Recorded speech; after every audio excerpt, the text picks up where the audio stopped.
അപ്പോൾ എല്ലാവരും ഓണൊക്കെ അടിച്ച് പൊളിച്ചോ. അപ്പോൾ എല്ലാവരും സദ്യയൊക്കെ കഴിച്ചെന്ന് വിചാരിക്കുന്നു. ഞങ്ങളും ചെറിയൊരു ഓണസദ്യ കഴിക്കാൻ വേണ്ടി വന്നിട്ടുള്ളത്. ഓണസദ്യയല്ല, ഞങ്ങൾ ആൽഗ മീൽസ് കഴിക്കുന്നത്. അപ്പം ഇതൊക്കെ നമുക്ക് കാണിച്ചു തരാം. അപ്പോൾ ഈ ഹോട്ടൽ നല്ല അടിപൊളി ആംബിയൻസ് ആണ് കേട്ടോ. അപ്പോൾ ഞങ്ങൾ ഇങ്ങനെ ഫുഡൊക്കെ ഓർഡർ ചെയ്ത് വെയിറ്റ് ചെയ്യാണ്.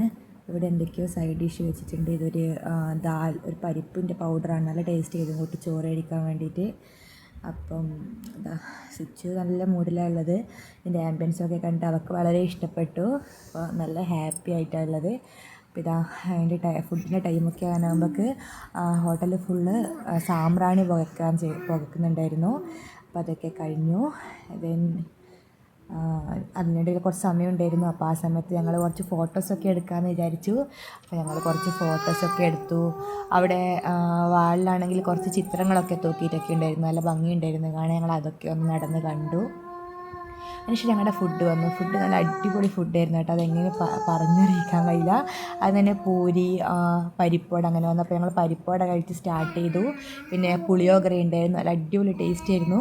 പിന്നെ പൂരിയും ഒരു ഗ്രീൻ പീസും പൊട്ടറ്റോ ഒക്കെ ഉള്ളൊരു കറി, അതും കൂട്ടിയിട്ടാണ് ഞാൻ കഴിച്ചത്. അപ്പോൾ നല്ല ടേസ്റ്റ് ഉണ്ടായിരുന്നു. അത് കഴിച്ചു. പിന്നെ ഇതൊരു വെണ്ടയ്ക്കേൻ്റെ വറവാണ്. നല്ല അടിപൊളി ടേസ്റ്റ് എന്ന് വെച്ചാൽ വലിയ അണ്ടിപ്പരിപ്പ്, കടല അങ്ങനെ എന്തൊക്കെയോ ഇട്ടിട്ട് നല്ല ഡ്രൈ ആയിട്ട് ഫ്രൈ ചെയ്തിട്ടുള്ളൊരു വറവാണ്. മസ്റ്റ് ട്രൈ ആയിട്ട് ഇത്. അത്രയ്ക്ക് സൂപ്പർ ടേസ്റ്റ്. ഇതിൻ്റെ പേരൊക്കെ എന്താണിപ്പോൾ എനിക്ക് കറക്റ്റായിട്ട് അറിയില്ല. കറികളുടെ എല്ലാ കറീൻ്റെയും പേര് സത്യം പറഞ്ഞാൽ അറിയില്ല. പിന്നെ ഒരു അടിപൊളി പായസം ഉണ്ടായിരുന്നു. സാബുദാന, നമ്മളെ സാവുനരിയില്ലേ, ചൗവരി എന്നൊക്കെ പറഞ്ഞാൽ അത് വെച്ചിട്ടായിരുന്നു. അപ്പോൾ ചോറ് വന്നു.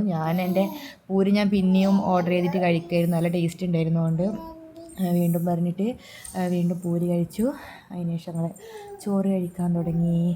അപ്പം ഇവിടുത്തെ ചോറ് എങ്ങനെ ഇവർ കഴിക്കുകയെന്ന് വെച്ച് കഴിഞ്ഞാൽ ആദ്യം തന്നെ നമ്മൾ പരിപ്പും ചോറും കഴിക്കുകയെന്ന് കേട്ടില്ലേ, പരിപ്പും നെയ്യ് ഒഴിച്ചിട്ട്. അതുപോലെ ഇവിടെ ഒരു പരിപ്പിൻ്റെ പൗഡർ കിട്ടും. നല്ല ടേസ്റ്റാണ്, നല്ല ഒരു അടിപൊളി ടേസ്റ്റ് ചെയ്ത്. അപ്പോൾ അതിങ്ങനെ ഇട്ടിട്ട് അതിലേക്ക് നമ്മൾ നെയ്യ് ഒഴിക്കണം. അപ്പോൾ പശു നെയ്യ്, ഗീ ഒഴിച്ചിട്ട് നന്നായിട്ട് മിക്സ് ചെയ്തിട്ട് വേണം ഇത് കഴിക്കാൻ. സൂപ്പർ ടേസ്റ്റായിട്ട് നമുക്ക് ഇത് മാത്രം മതി, കറിയൊന്നും വേണമെന്നില്ല. ഇത് മാത്രം ഉണ്ടെങ്കിൽ നമുക്ക് ഒരുപാട് ചോറ് കഴിക്കാം. അങ്ങനെ ഞങ്ങൾ കറിയൊക്കെ കൂട്ടി കഴിച്ച്. ഒരുപാട് കറിയുണ്ട്, അതിൻ്റെ പേരൊന്നും എനിക്ക് പറഞ്ഞാൽ അറിയില്ല. ലാസ്റ്റ് രസവും മോരൊക്കെ ഒഴിച്ച് കഴിച്ചു. പായസം എനിക്ക് ഭയങ്കരമായിട്ട് ഇഷ്ടമായി. നമ്മുടെ നാട്ടിലെ തേങ്ങാപ്പാലൊക്കെ ഒഴിച്ച് വെക്കുന്ന ഗോതമ്പ് പായസമില്ല, അതുപോലത്തെ ടേസ്റ്റ് ആയിരുന്നു. അപ്പോൾ സ്വിച്ച് വിടുന്നതാ കുറച്ച് ചോറൊക്കെ കഴിച്ചു. ബാക്കി അവൾ എന്തൊക്കെയോ കളിക്കുന്നായിരുന്നു. പിന്നെ ശല്യപ്പെടുത്താൻ പോയില്ല. വെട്ടിക്കഴിഞ്ഞാൽ പിന്നെ എന്തൊക്കെയോ കളിക്കും. അതിനുശേഷം ഞാൻ വീണ്ടും പായസം പറഞ്ഞു. അങ്ങനെ ഞാൻ 3 ഗ്ലാസ് പായസം കുടിച്ചിട്ടുണ്ട്. അപ്പോൾ ഞാനും സ്വിച്ചു പായസം കുടിക്കായിരുന്നു. നല്ല ടേസ്റ്റ് ഉണ്ട്, നല്ല അടിപൊളിയാണ്. ഞാൻ ആദ്യമായിട്ടാണ് ഇങ്ങനത്തെ പായസം കഴിക്കുന്നത്. തേങ്ങാപ്പാലൊക്കെ ഒഴിച്ച് നല്ല അടിപൊളി പായസം. അങ്ങനെ ഞങ്ങൾ ഫുഡൊക്കെ ഏകദേശം കഴിച്ച് കഴിയാനായി. അങ്ങനെ ഏട്ടനും കഴിച്ച് കഴിഞ്ഞു. ഏട്ടൻ പായസം കുടിക്കുമെന്ന്. ഏട്ടനും ഇഷ്ടപ്പെട്ടു. അടിപൊളി ഫുഡാകട്ടെ.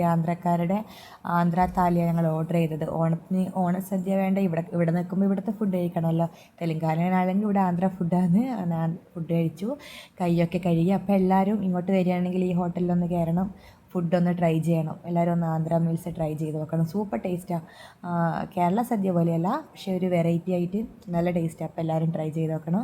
അപ്പോൾ എല്ലാവർക്കും ഓണാശംസകൾ. Bye bye.